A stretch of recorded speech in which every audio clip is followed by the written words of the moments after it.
Corey Kispert was part of a historically dominant Gonzaga team with his lethal three-point shooting, but is that enough to make him a top 10 pick in this year's draft? This is Floor and Ceiling. Let's break him down.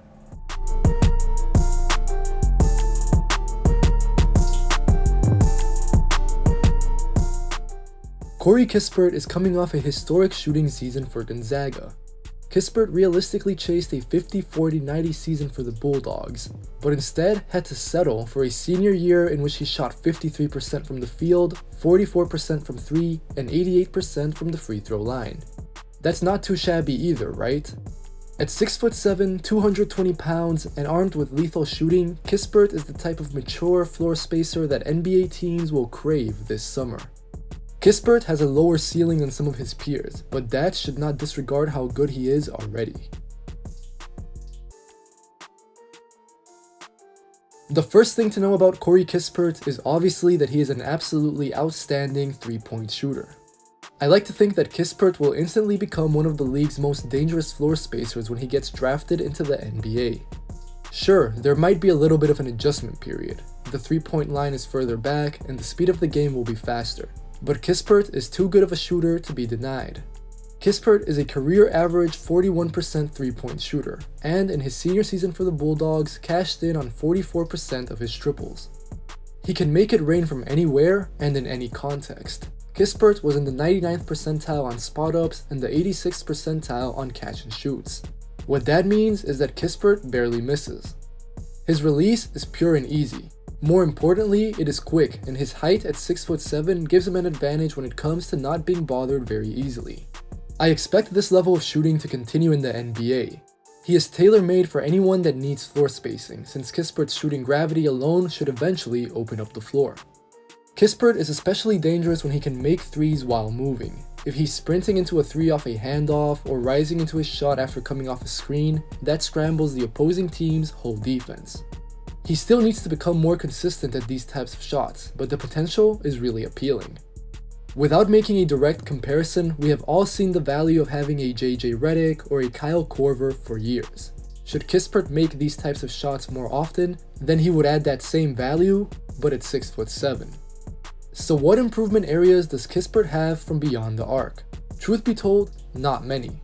There aren't many cracks in Kispert's outside shooting armor, so to speak, and like I said, I think it will mostly just be a matter of getting used to the NBA.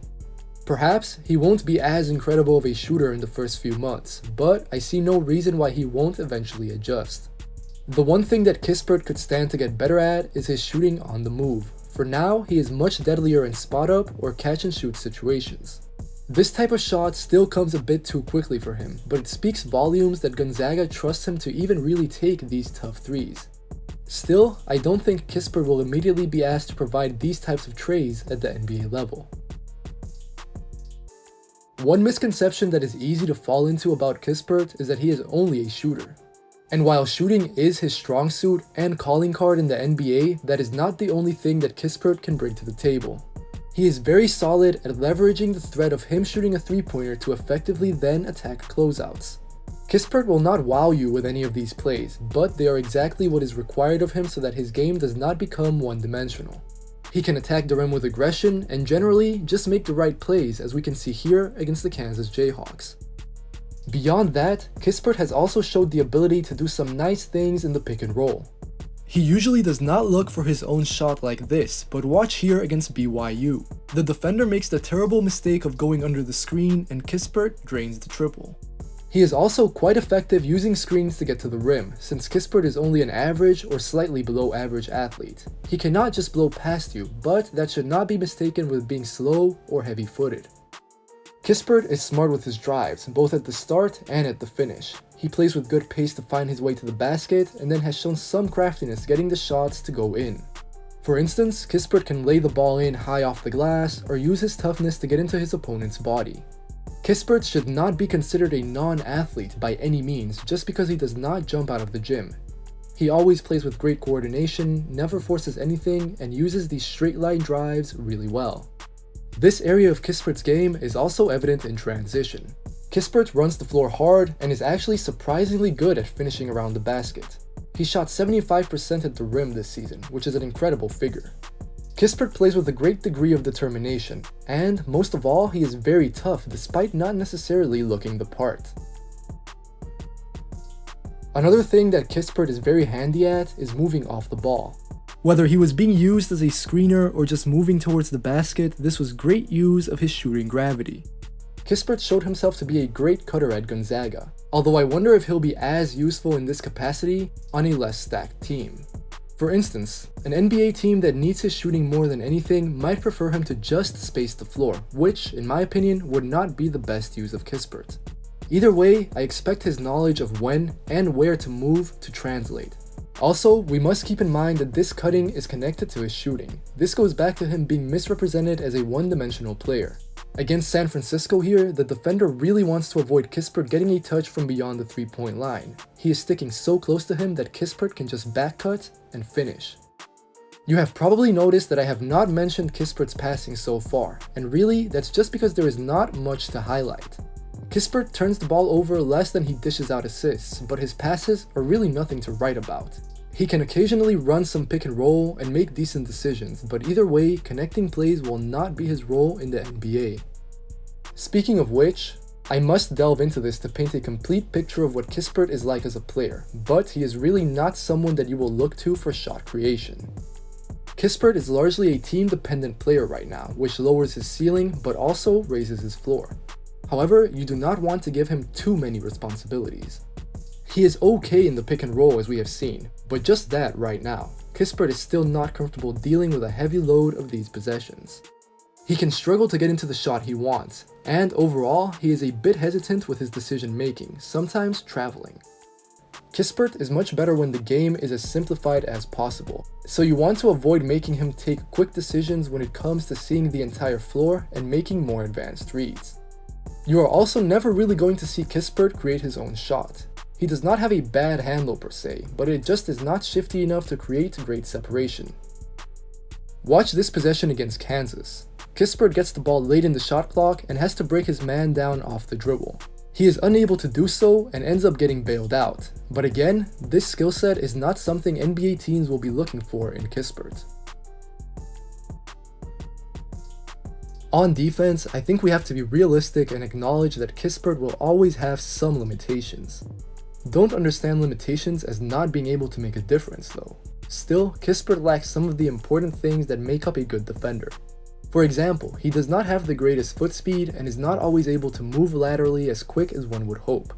He also does not project as a switchy wing on this end of the floor. On top of that, Kispert is not long at all, and we will have to be on the watch for his official wingspan come draft time. Kispert's lack of natural defensive tools can hurt him at times. He can stick with a play until the end, but not get a stop just because his arms don't get up that high. Additionally, Kispert could also be more effective using his body. 220 pounds is a fine weight for him, but there are times where he gets pushed around a bit if the attacker takes his drive right to him. Something else Kispert needs to work on is his reaction time. This does not happen that often, but there are times where Kispert is not proactive enough in getting a stop. He is late getting out to the 3 in the first clip, and then here does not rotate quickly enough as the low man. Finally, here against Kansas, he overhelps on the drive and is late closing out to prevent the open 3. However, I think that Kispert is a little underappreciated on defense. He is a great competitor and he puts in great effort on this end of the floor. Generally, there is more good than bad. There maybe is not a whole lot of incredible, but there doesn't necessarily need to be. I don't think that anyone will ask Kispert to be a defensive stopper. However, he can hold his own. Being 6'7" gives him some margin for error despite not being a great athlete, but Kispert is willing to do the dirty work. He can move well enough to cut off drives, knows how to position himself, and does all the little things correctly. Kispert is deceivingly good at not only cutting, but also staying with drives until the end. His defensive impact does not show up on stat sheets. Kispert gets under a steal and block per game, but he does add defensive value. Kispert can slide with attackers and force them into tough shots. Just watch these clips and you will realize that he is quite good at this. You do not necessarily want him switching onto guards or anything like that, but he can do a job positionally. Kispert is strong and just about quick enough to be able to defend most 3s and 4s in the NBA. This possession here is a good example of what Kispert is able to do, just keeping up with the drive and contesting to make the shot basically impossible. Like on offense, Kispert is not going to do jaw-dropping things on the defensive end of the floor, but he will constantly do the right things. Kispert is actually a better team defender than he is an individual defender. He executes the right rotations, usually makes himself big when he needs to, and plays with confidence and poise. Watch here against Iowa as Kispert spots the drive, comes over to alter the shot, and seals everything with the defensive rebound. More often than not, you can count on Kispert. Let's take a look at some examples. Against Kansas, this is just great effort. Kispert is the only one back on defense, but he is single-handedly responsible for stopping a clear 3-on-1 fast break. Against Iowa, this is just a really nice closeout. Finally, versus San Francisco, this is another under-control closeout from Kispert. He slides to prevent the shot, and then gathers the defensive rebound. I think the appeal with Corey Kispert is pretty obvious because he is a guy who will more often than not almost always do the right thing. But we also have to keep in mind that his floor is a lot higher than his ceiling. What I mean by that is that I don't expect Kispert to develop a whole lot after his senior season. I think that he will be what he already is at the NBA level, and that itself is already a very good player and a very useful piece to have on a championship team. Now, what we have to see is where Kispert will land in the draft. For me personally, if I'm a team that hopes to have championship aspirations or playoff hopes in the near future, then sure, I don't mind picking Kispert as a top 10 pick. But if I'm a team who's looking for an upside play and potentially a home run swing, then I would rather take a look at someone like Scotty Barnes, at someone like Jaden Springer, or especially at someone like Moses Moody, who maybe right now they are not as good as players or shooters as Kispert, but their potential is ultimately a lot higher. As always, if you enjoyed the video, make sure to leave a like, make sure to leave a comment telling me what you think of Corey Kispert and his NBA fit, and if you enjoy the channel, make sure to subscribe. Take care, and I'll see you guys next time.